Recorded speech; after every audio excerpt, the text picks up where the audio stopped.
This is J. Krishnamurti's third public talk in Amsterdam, 1968. When we last met here, we were considering the question of thought and how it divides, how it fragments, brings about fragmentation in life.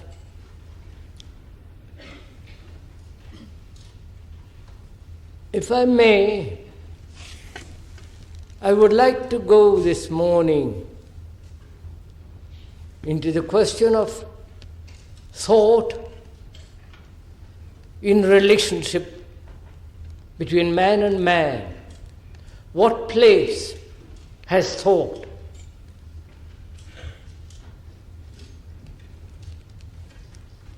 We have, as one observes right through the world, brought about fragmentation in life. We are businessmen, something different from family life. The religious people are different from the scientific crowd. The socialist is different from the communist. The individual is opposed to the community, or the community opposed to various forms of nationalities. So as one observes throughout the world, there is this fragmentation going on, both outwardly and inwardly. And where there is a fragmentation, there must be opposition, resistance. One is aware of that. And seeing this fragmentation, one wonders if it is at all possible to bring about so-called integration. Whether there is such thing as integration at all, or that is entirely a false idea. You can't put black and white together and integrate it. It will produce some other color. So there must be, mustn't there, an action that cannot be ever fragmented, broken up, as political, religious, family, individual, community, and so on. And it seems to me that's very important to find this out, whether it is at all possible to act so totally, so completely, that the religious life is not in opposition to the family, to the business life. That one particular course of action is not opposed to another. That when one considers, as so many do, that given the economic, social, right environment, everything will come right. That's all a matter of political arrangement. And then man will live everlastingly happily after that.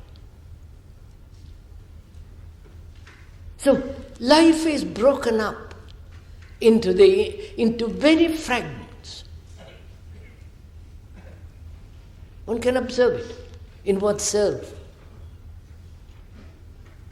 I hate and love.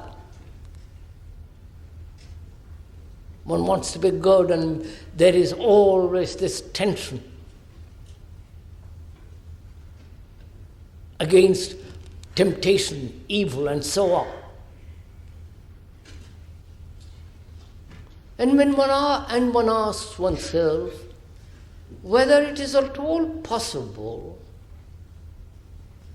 for an action that is never broken up, it's always complete, it's always non-fragmentary. And if we may, this morning we're going to find out, not intellectually, not ideationally, as an idea or as a theory, but actually find out for oneself in daily life, in whatever one is doing, whether it is possible to act so completely, so wholly,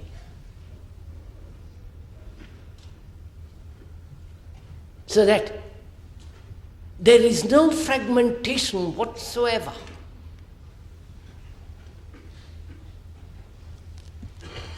To go into this question fully, one has to understand, it seems to me, the question of pleasure.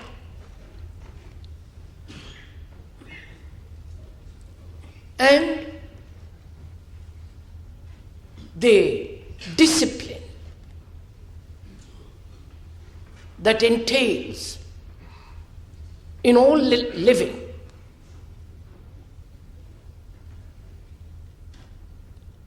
For most of us, pleasure is the guide to almost everything. We give up one pleasure for greater pleasure, for one greater satisfaction, the minor satisfaction, and so on. And each pleasure, each gratification brings its own discipline.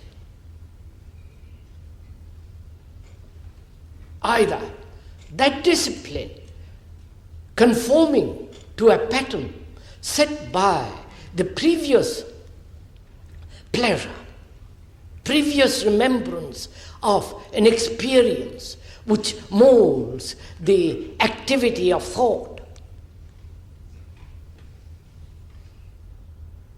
And as one observes, most of us, probably 99.9%, act according to the dictates of pleasure. And that pleasure takes the form of morality, righteousness, virtue, an ideal, and so on. And is there not a fragmentation when pleasure is the principle of life?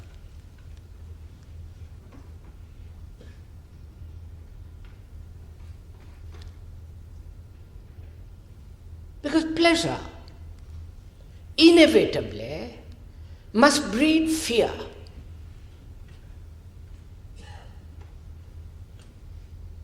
One can say very simply and very clearly how pleasure operates. An experience of great delight of an yesterday, remembered, and the demand for its continuance, and the fear that it may not continue. And there already has begun fragmentation of life. Not that we are opposed to pleasure. That would be absurd. But we have to understand the nature and the structure of pleasure. And it's really very important. Because pleasure does bring about this breaking up of life as the religious life and the social life and so on, so on, so on.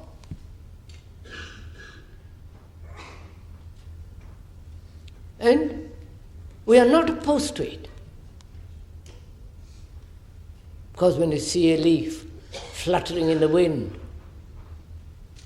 and there is a great deal of wind in Holland,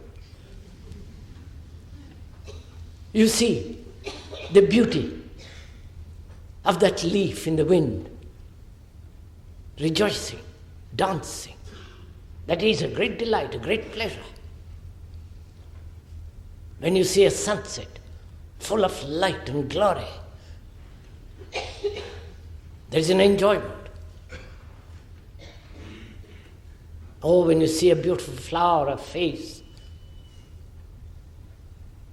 you cannot deny or suppress or transmute that pleasure.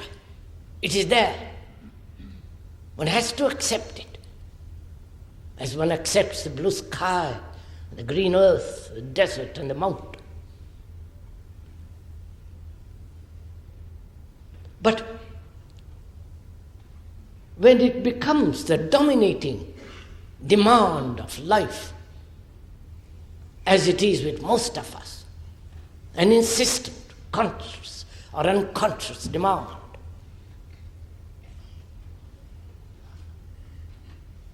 then in that there is this constant breaking up of life into compartments, into fragmentation, into divisions.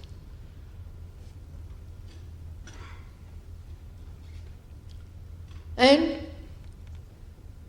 in asking, what is pleasure? One also has to ask, what is love? What is the place of pleasure in relationship, in human relationship? And is pleasure love?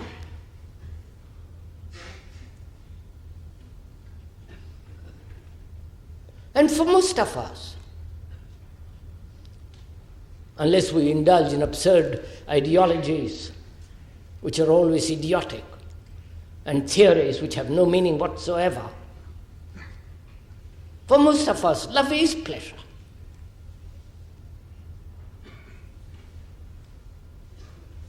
And one has to go into this question fairly deeply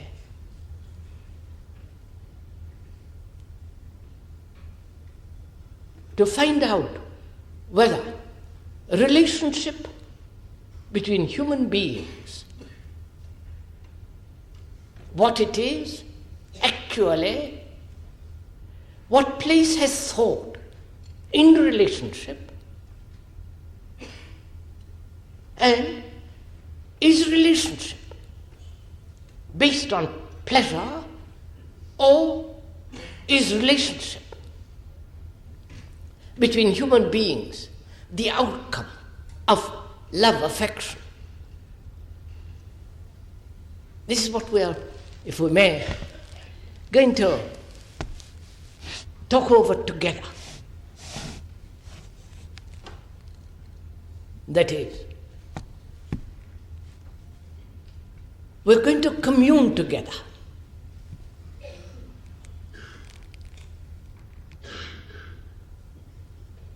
Because verbal explanation may bring about a certain quality of communication. One must use words to communicate. But words in themselves have no reality. They are a means of telling each other what we feel, what we think, what we understand, what we perceive. But if we could establish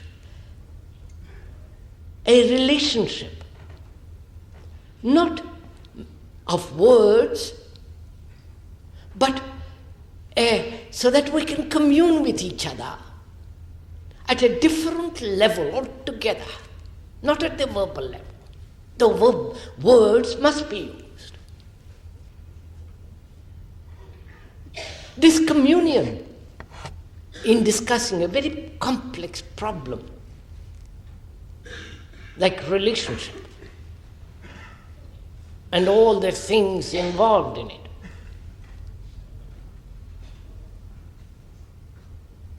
is not a mental process. It's not something you understand intellectually and gather few ideas and think that you have understood. On the contrary, to understand any complex human problem, one must be completely in communion with it. That is, one must give one's mind and one's heart to the understanding of this question. Therefore, one has to listen with a great deal of attention, care and affection. Not merely live at an intellectual level. Then all communication and all communion comes to an end. So, we are going to talk over this together, very seriously, not casually, not listening to a speaker, to a lot of words and ideas, or giving importance to the speaker, which is all too absurd and infantile. But if we could, this morning, go into this question of relationship,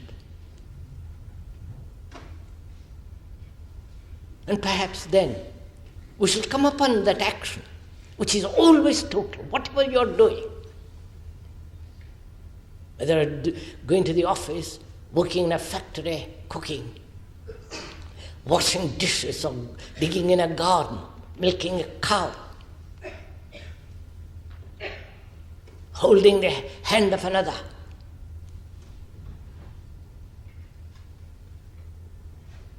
Or when you look at a tree or a cloud, the beauty of a bird, it's all one action stemming from one source.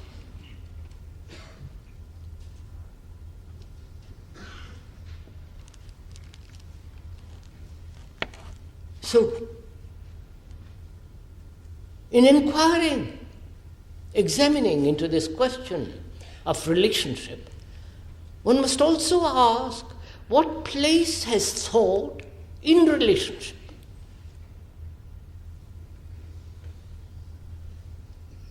Thought being the response or the reaction to the memory, knowledge, experience, which is the past. What place has relationship, the past, in relationship?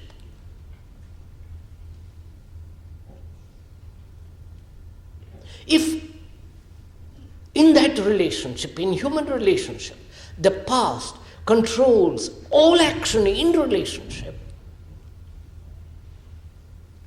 as it does with most people, then is it relationship at all?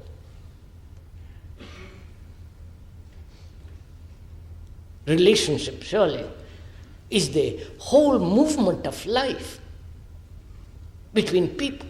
Movement, not a static state which is remembered and from that remembrance acting. Is this all a little bit too much? Too verbal? Let's put it differently, if we may.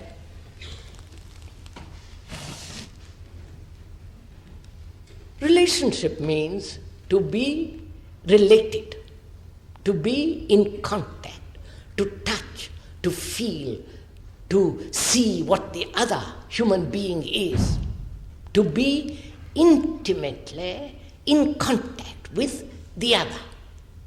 The other may be person, an idea,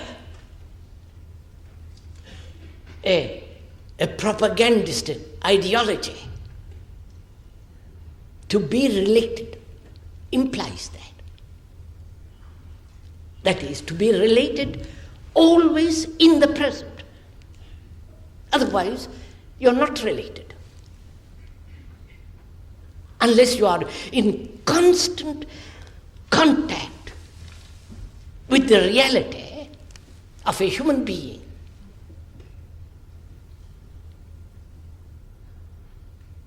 With all his peculiarities and so on, unless one is completely in contact in the present, there is no relationship at all.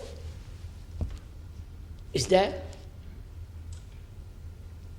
If I am related to you, and my relationship is the remembrance of 1,000 yesterdays,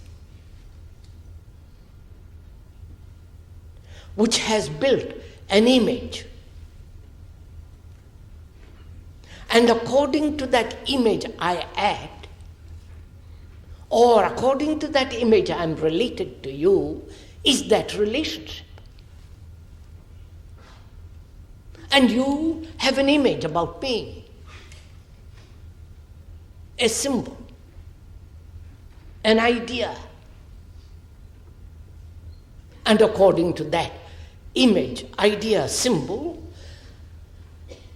you act in this relationship with me.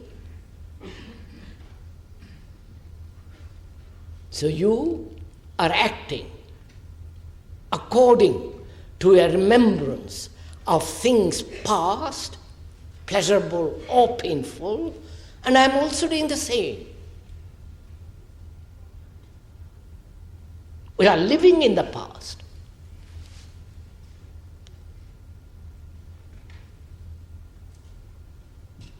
An action springing from the past is what we call generally a relationship. And we are saying, we are questioning this whole thing altogether. You know, it is very important to question everything, to doubt everything everybody says, including the speaker, especially the speaker, because you are so easily influenced, especially when they come from the East. You think they have got a mysterious philosophy, mysterious mission with an extraordinary Oriental mysticism, all that childish rubbish. It has no validity whatsoever.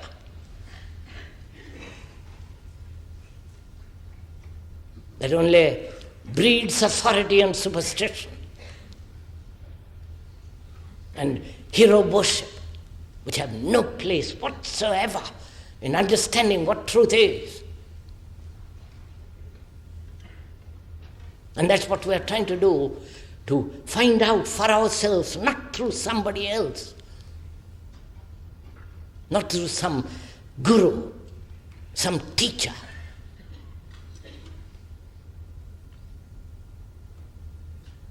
find out for ourselves absolutely what is truth. Not an abstract truth, but truth of life, truth in everyday living. So that one is tremendously honest with oneself.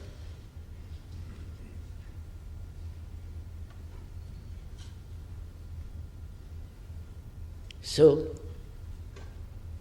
do not please accept what the speaker is saying.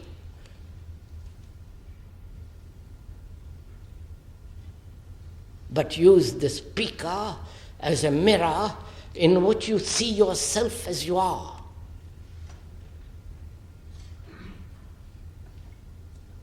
That may be rather frightening.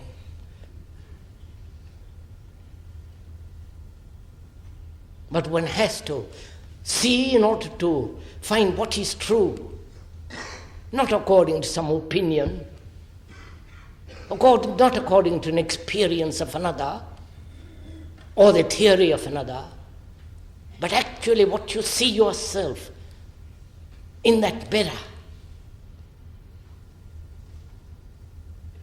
And when we are discussing this question of relationship, which is tremendously important, because all life is relationship. Life ceases when you have no relationship. Like a monk who withdraws into solitary cave or a room or whatever it is they do, he is still related, though he may pretend not to be related. He may be related to an idea, a concept, a formula, but he is still related. And to be related means to be active in the present. Otherwise, there is no relationship. And for most of us, relationship means a remembrance of some pleasure or pain which has been accumulated in relationship with another, between the husband and the wife, between the children, and so on. So all our relationship, if one observes, is based on this image.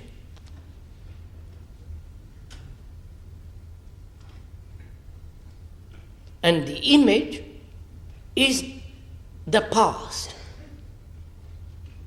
adding to it or taking away from it, but always the core of it is the past.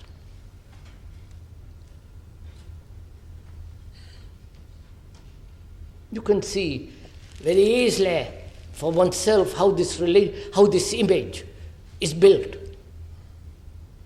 One hasn't got to go into it. It's fairly obvious. The mechanism of it, the thought, thinking over, the insult, the domination, the pleasure, the sexual demand and appetite and its fulfillment, and all the rest of it. Thought has gradually built it up as pleasure and pain. And that is the core of all our relationship.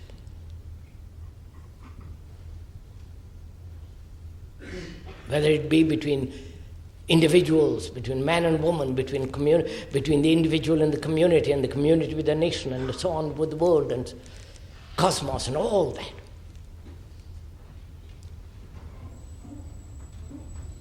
So,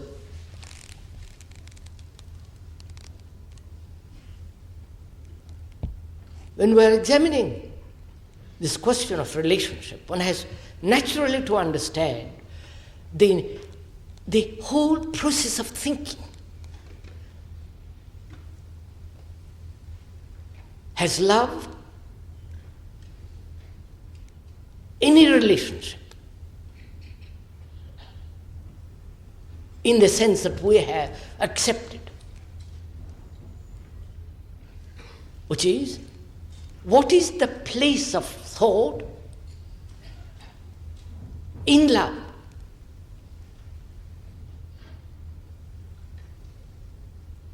Or where there is thought, there is no love at all.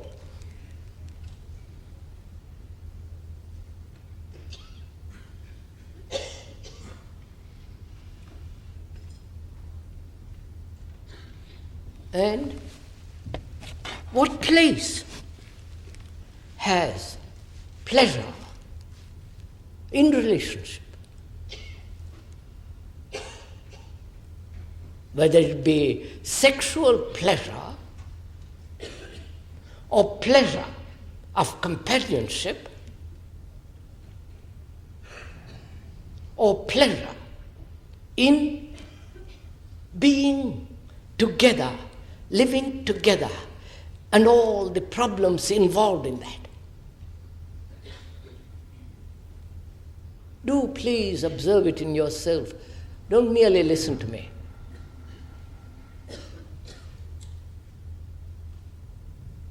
Because if love is pleasure, then when that pleasure is thwarted,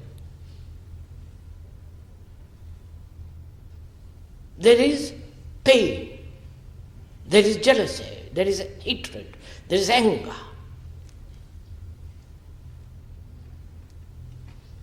And can jealousy exist when there is love?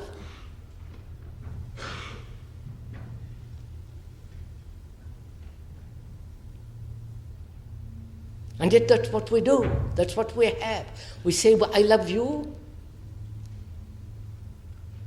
And with it comes all the agony, the fear, the anxiety, the domination, the possession, being possessed, giving in which there is pleasure. And possessing also is a form of pleasure.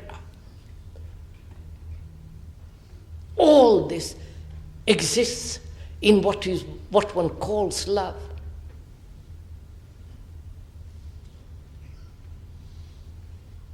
And if there is no love, then what is relationship? And we have no love, obviously. If there is love, we would have a totally different kind of education. We wouldn't destroy our children.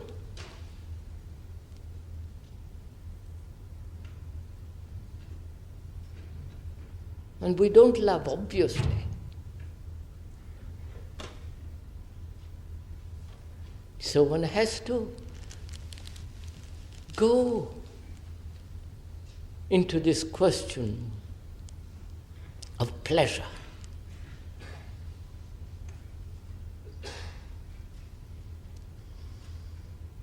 And therefore, in inquiring into the question of pleasure, there also the question of pain and fear.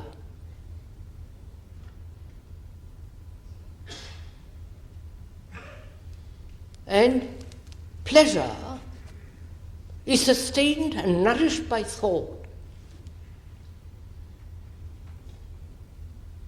which is fairly simple to see for oneself.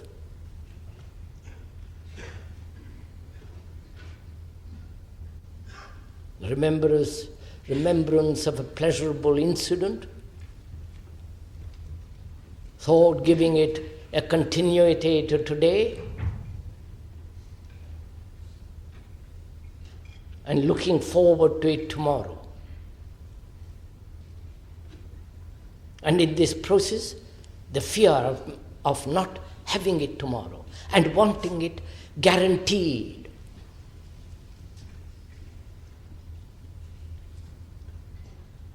So, thought has an immense importance in our life in relationship.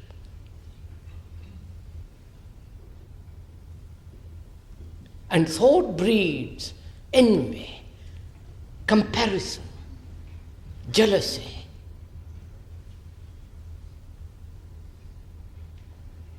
And when thought breeds these things, we are not related at all.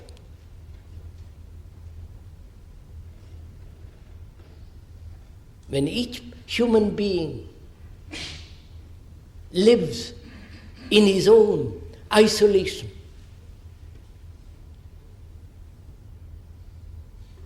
in his own self-centered activity, though he may be married, have children, sex, and all the rest of it, he's still living isolated.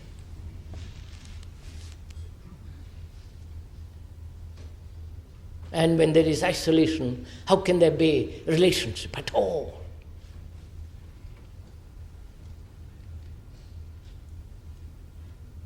So,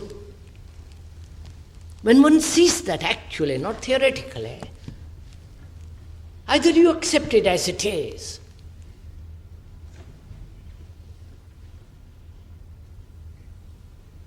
accept it, cherish it, polish it up, give it a tremendous significance to it when it has none whatsoever. Or you completely deny the whole structure of it.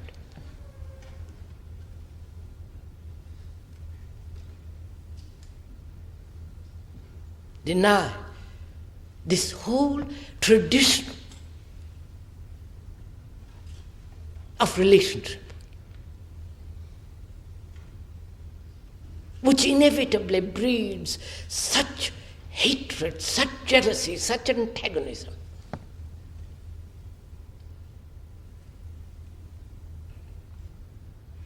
And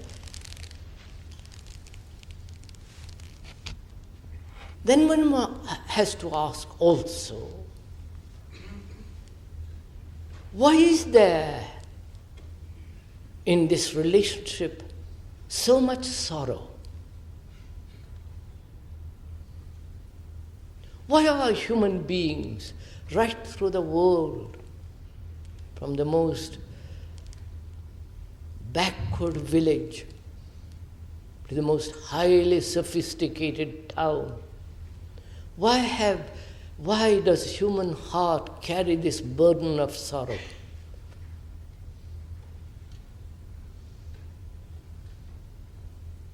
Can sorrow ever end?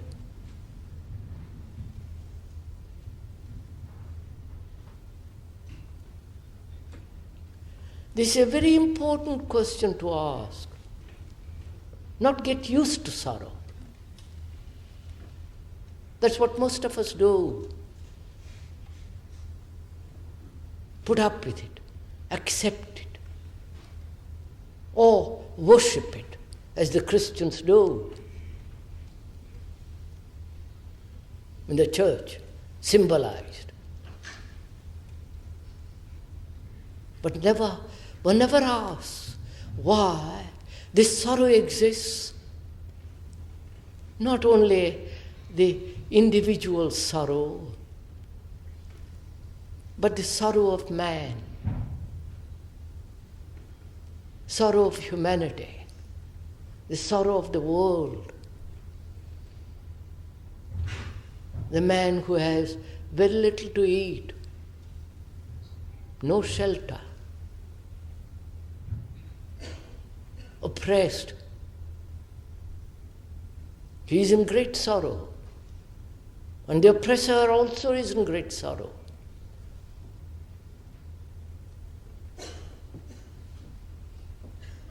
The man at the altar is in sorrow as well as the businessman. Every human being has this enormous burden of sorrow. And we have accepted it as part of our existence. And when you accept anything, whether it's the most beautiful thing which you see in a picture, or the curve of the line of the mountain, or the flowering tree, when you accept it and get used to it, your mind and heart becomes dull, stupid. And in that there is no innocence.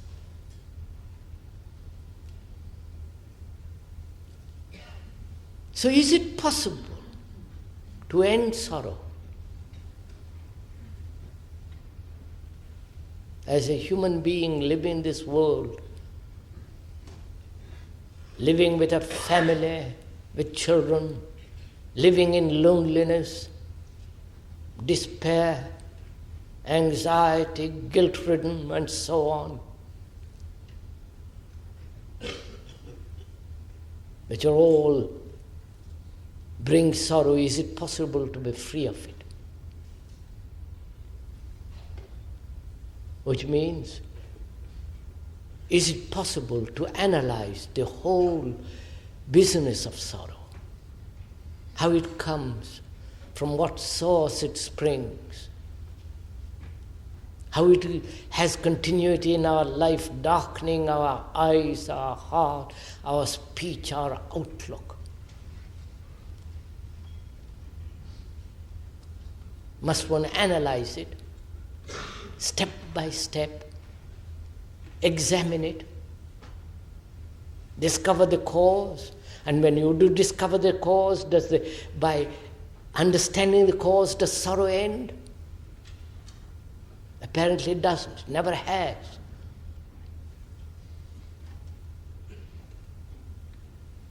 So there must be a different approach to the ending of sorrow.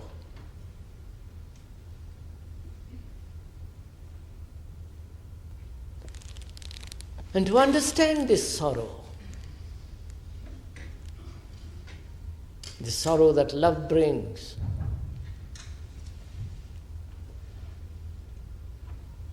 the sorrow when you're not loved by the one whom you want to love, the sorrow in your own heart. Can all that come to an end? So that we are human beings living in delight, in beauty, in happiness, in truth.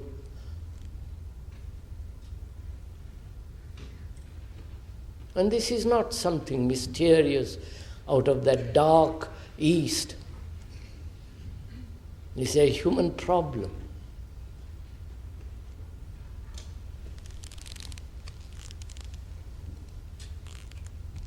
First of all, to end it,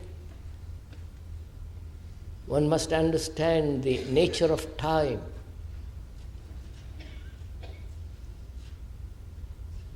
Because we accept time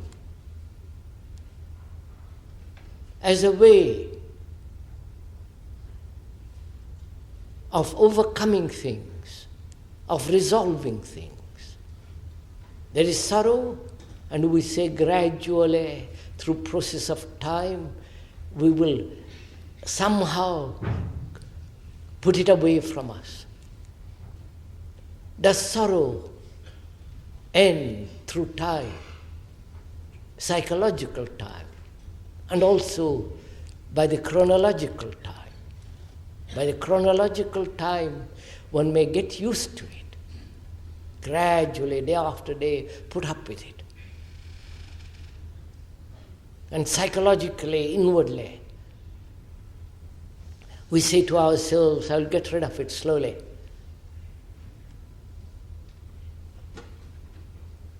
Or try to forget it, rationalize it, escape from it.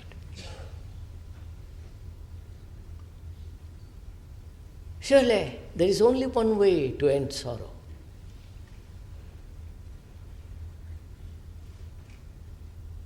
Not through analysis, not through escape,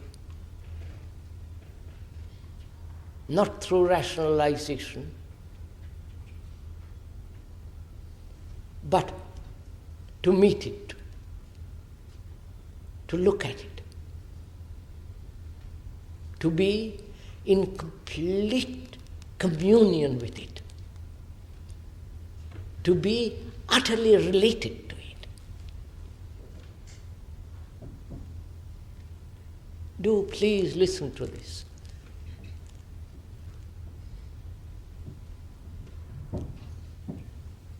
You know, when you look at a tree,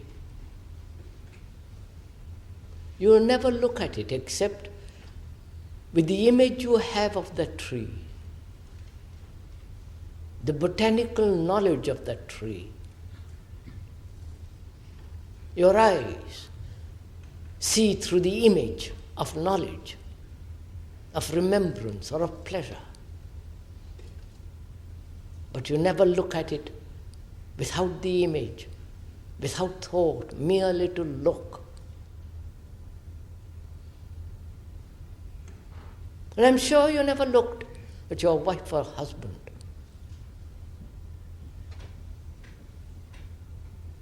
Looked in the sense without the image that you have about her or about him.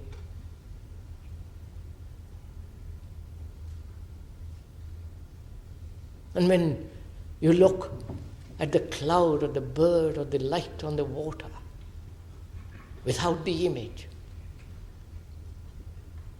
then you are directly in contact with it. You have no space between you and the thing that is observed. Do it sometime, you'll see it for yourself. The time interval between the observer and the thing observed, the distance, the space, undergoes a tremendous change.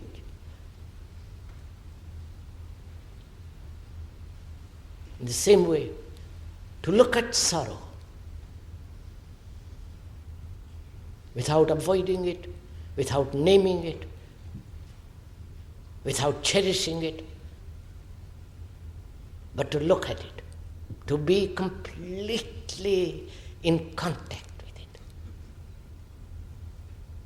And you can only be in contact with it when you give complete attention to it, care. And you cannot give attention to it completely unless your mind is quiet.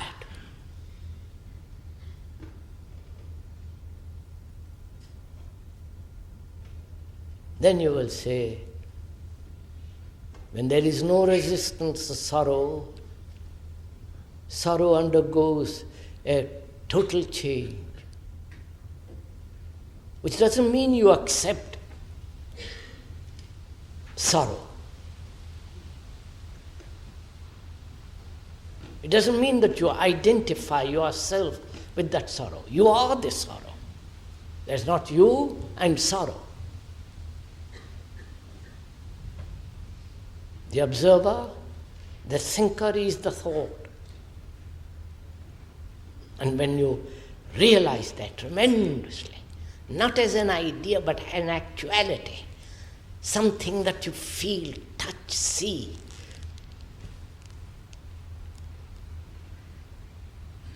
then you will find, like fear, as fear ends when you come directly into contact with it, so sorrow comes to an end.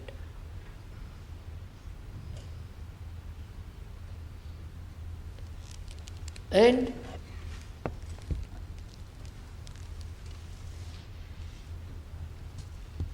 also, we have to find out for our souls what is love.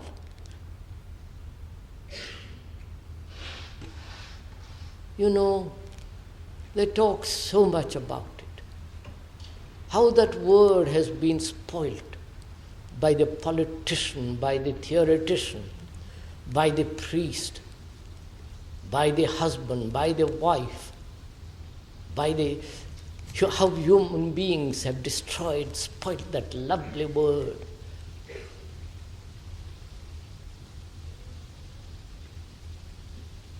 It is heavily loaded. and to find out what it means. Not intellectually. To come upon it, one has to not to do anything about it.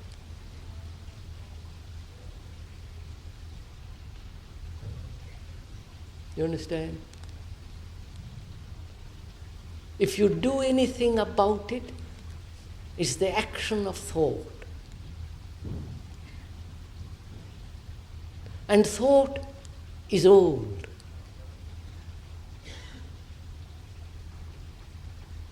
And where thought operates, it's always operating in the field of the known.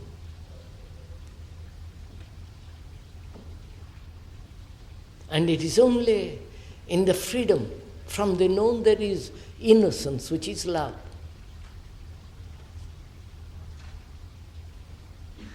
Do you understand? You may learn this phrase, but the word is not the actuality.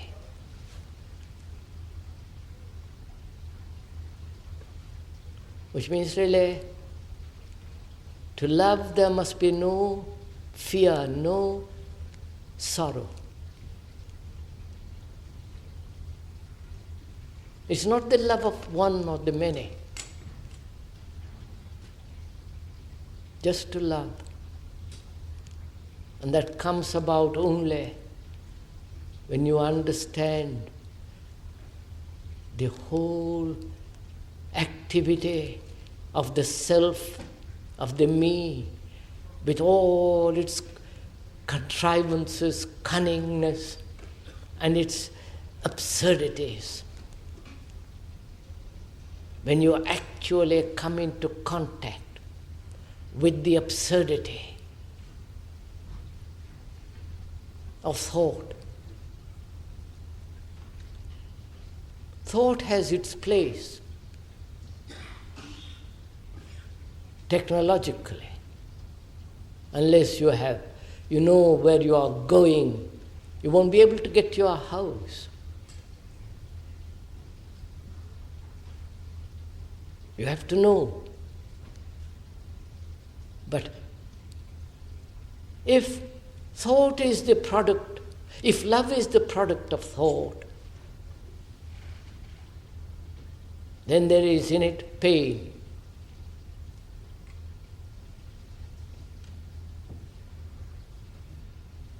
In it then there is hate, envy, division.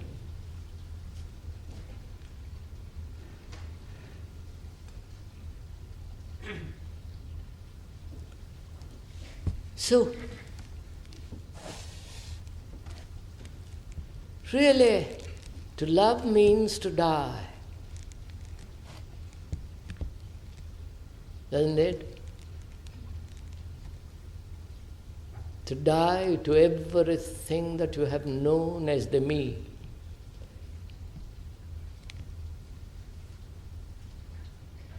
And one doesn't want to die in that sense.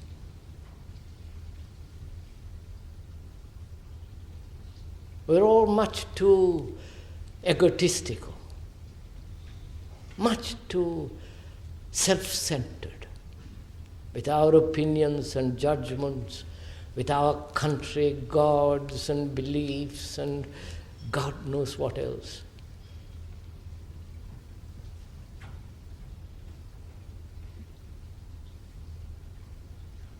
And if one could completely set aside all that, not through will,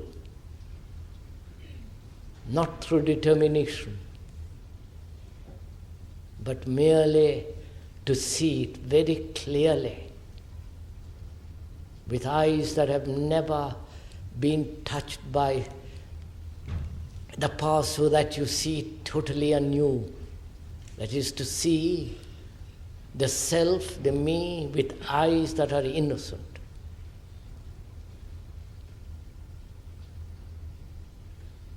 And that's one of our problems. that we are all very old. Not perhaps not in body, but we're very old traditionally, deeply, historically.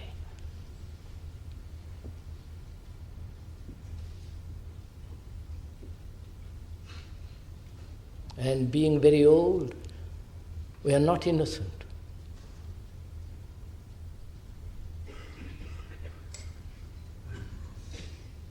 And innocency is not of time.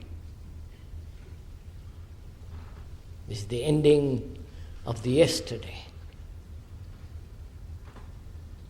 And when yesterday ends, there is love in relationship.